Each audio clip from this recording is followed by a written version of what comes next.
Happy anniversary! And we're back for another episode with current and former presidents of SDYO 21st anniversary special. So ayun, sa episode natin ngayon, dadako tayo sa ating current president na si Sister Jonah Marie. Ano ang apelyido mo? Mariano.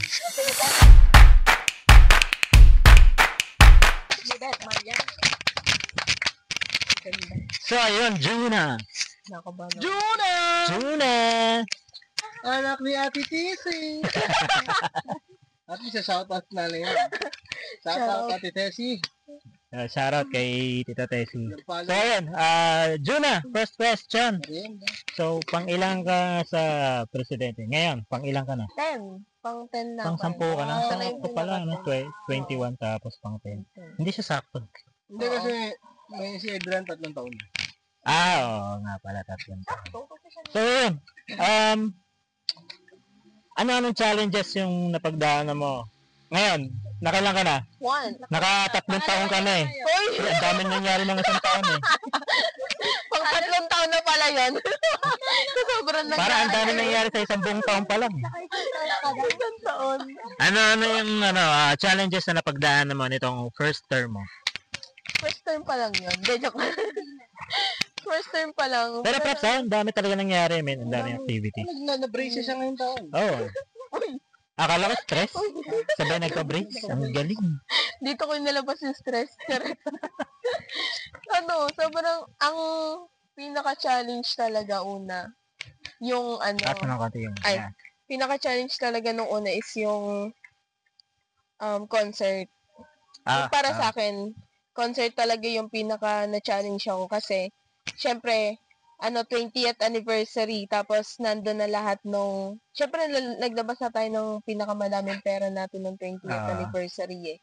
Tapos, nandun na din yung tipong, yung mga seniors, naglabas na rin ng malaking pera, ganyan.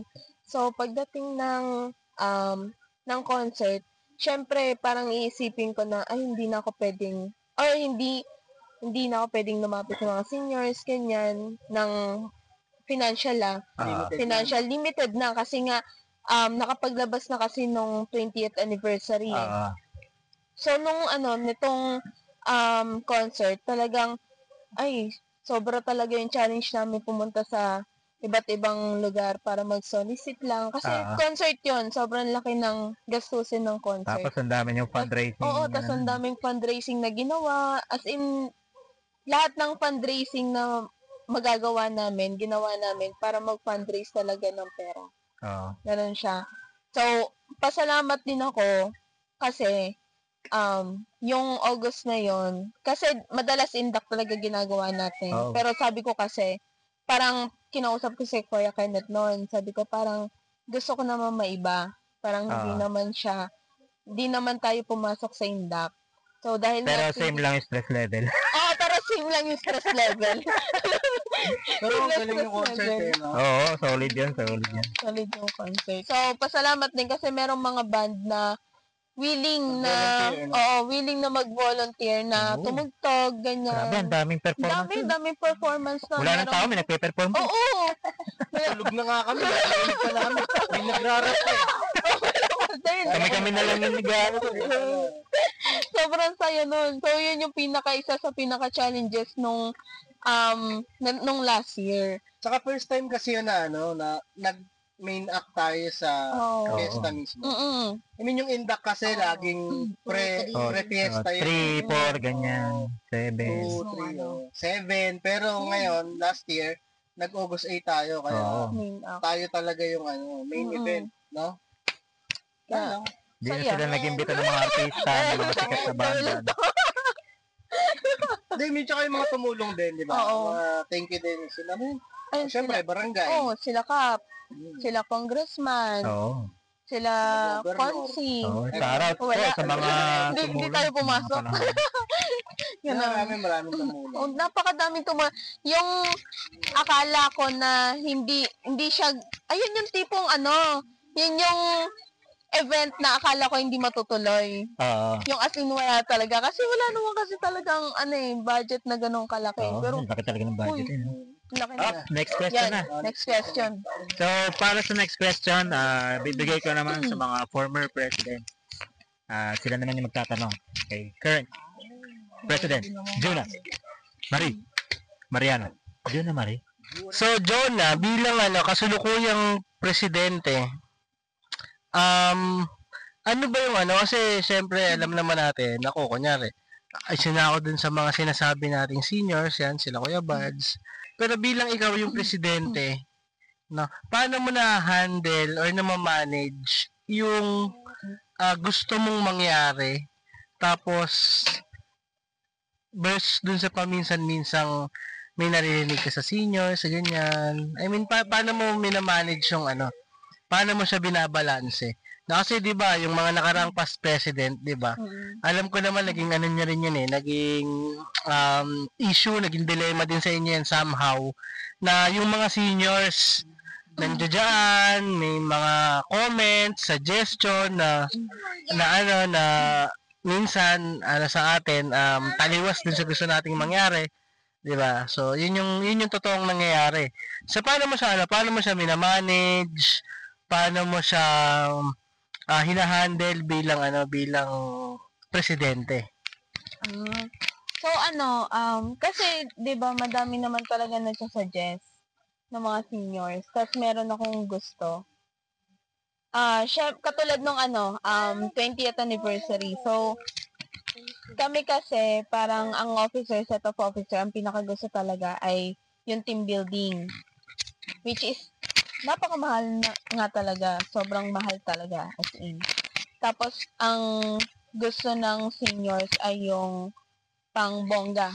As in, ano nga tawag doon? Parang dibu, gano'n? Parang dibu, parang ball. Tapos, parang, ang ginagawa na lang is, iniisip ko, ano nga ba talaga yung kaya sa hindi kaya? Parang ganun siya. So, kailangan ikaw hindi ka magpapadala sa emotions mo na, eto, gusto ko to Ito yung gusto kong gawin Bakit hindi natin gawin? Ganon.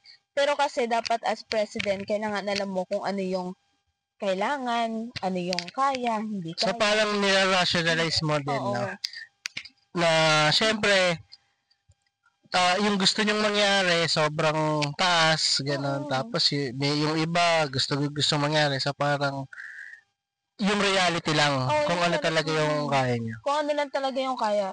At least, nasabi namin yung mga gusto namin. Pero hindi to the point na kailangan nating ipilit. Gano'n. Parang, kailangan pa rin, rationalize pa rin tayo mag-isip sa mga bagay-bagay, hindi tayo magpapadala sa mga emosyon natin. Kasi, gusto lang naman ng mga seniors na mapabuti yung mga ginagawa natin. Pero yun, parang dumating ba sa point na nasabi nyo na sana hindi na lang kami nagtanong para hindi naging komplikado? Kasi naiintindihan ko yun Pag nagtanong kayo sa seniors, si seniors nag-suggest, minsan nagiging komplikado yung mga bagay-bagay. Kasi nga, ang daming nakikita na dapat ganito, paano kung ganon, na wala naman talaga sa original na plano. Pero dahil may mga seniors na nag-critic ng plano, nakikita natin na, paano, ganyan, sana pala hindi na lang kami nagtanong. May ganang moment ba? Sa akin hindi. Ako talaga, personally, hindi talaga. Walang totoo to hindi talaga. Kasi parang, iniisip ko siya as positive side na, yung yung idea ko pala, kailangan pa ng mas malaking idea ng seniors para pagka na-connect siya, mas maganda. So, yun. Okay, kaya na dyan. Ano sasabi mo dyan? Hindi, may dumating lang ako sa point na parang, parang wala namang kwenta yung mga suggestion ko as president, kinukontra ng mga seniors. Pero, na-realize ko din naman somehow na, okay, mas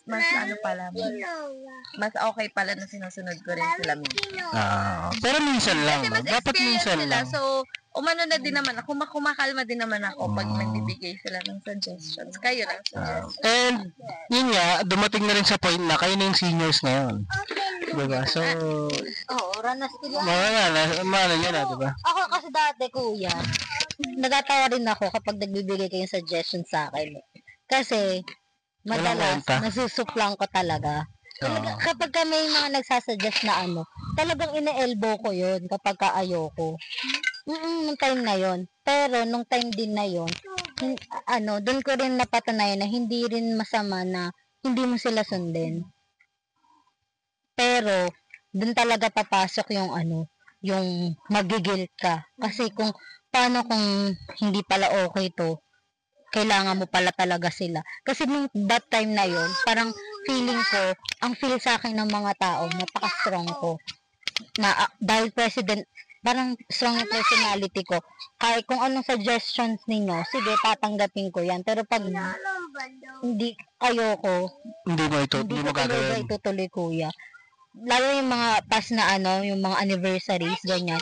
Pero, ako parang soft-hearted ako na kailangan ko si kuya, kailangan ko si ate Jam, kailangan ko si kuya Kenneth, kailangan ko talaga sila. Ganon. Pero, mas yung ko, dapat talaga firm ka.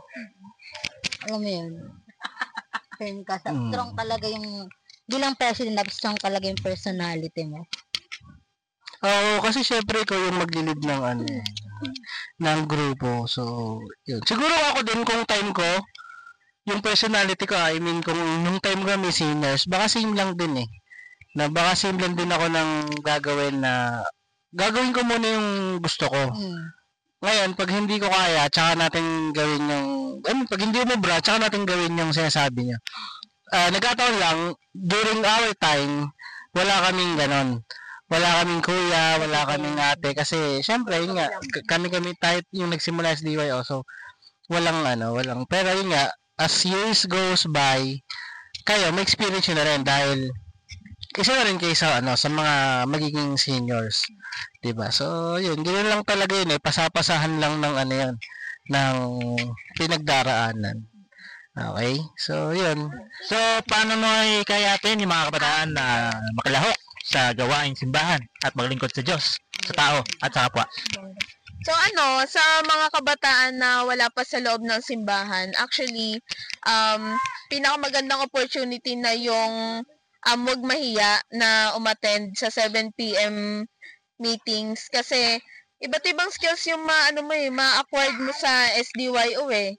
Hindi lang pag-planning, hindi lang paggawa ng event, hindi lang pagiging active, para marami kang ma-unlock na talent. Ang dami mo ma-unlock na kasi hindi ka lang dito mag-i-stay.